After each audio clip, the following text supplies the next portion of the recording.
Hello, I'm David Newell. I'm a member of Pendennis Good News Church. Avril and I have been married for 55 years.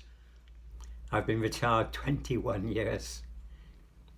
We live with each other 24/7, 365 days a year. I don't even bear the scars. So lockdown hasn't been too bad for us, but for some, lockdown has been quite difficult. Tensions have risen. Fragile egos have been hurt. Patience has grown thin.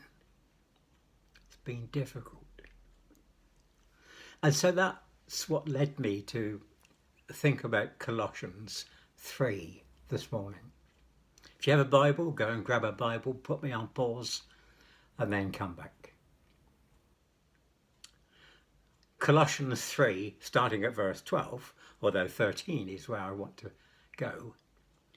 Verse 12 says, "Therefore, as God's chosen people," that's us, "holy and dearly loved," that's us, "clothe yourself with compassion, kindness, humility, gentleness, patience."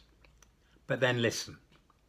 "Bear with each other and forgive whatever grievance you may have against one another.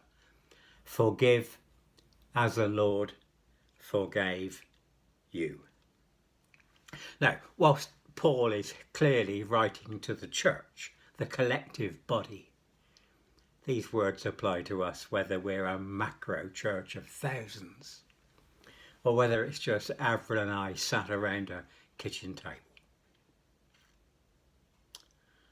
What struck me was that Paul uses 4 words for one and 15 for the other. Bear with each other, 4 words. Forgive each other has 15 words. So I conclude it has a greater importance. This came home to me 2 or 3 years ago. We were talking to some dear Christian friends we've known for years. But every time we met, one subject came up. One person came up. I found it debilitating. It was damaging to us. It was hurtful to the person who was sharing it with us.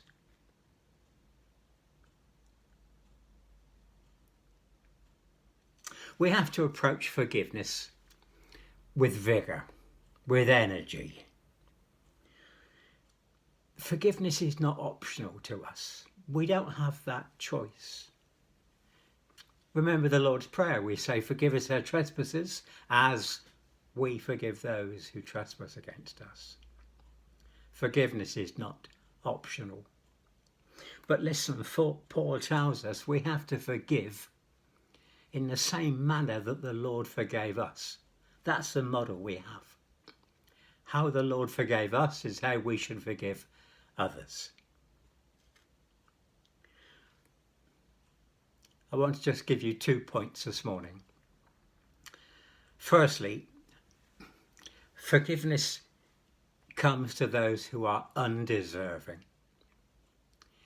I don't deserve God's forgiveness. There is nothing I have done that deserves God's forgiveness. It's given to me even though I'm undeserving.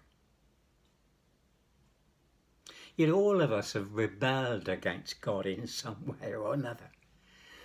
And if you're sat there now thinking you've not rebelled against God, well, let me just say, even the very thought of it means you have. The second point is God forgives with a commitment. Forgiveness comes with a commitment. When God forgave us, he committed never, ever to remember our sins again. We have to model that. When we forgive, we have to put those sins, those actions behind us. So, 2 points to think of this morning as we go into a continued lockdown situation. We have to attempt forgiveness with an absolutely open heart. God's forgiveness is not a simple get out of hell card. God's forgiveness is to bring reconciliation. Reconciliation between us and Jesus, us and God. Reconciliation between us and those who've offended. You cannot have a foot in both camps. You are either forgiven or you're not. We are forgiven. Therefore, we have to forgive others. Have a good day.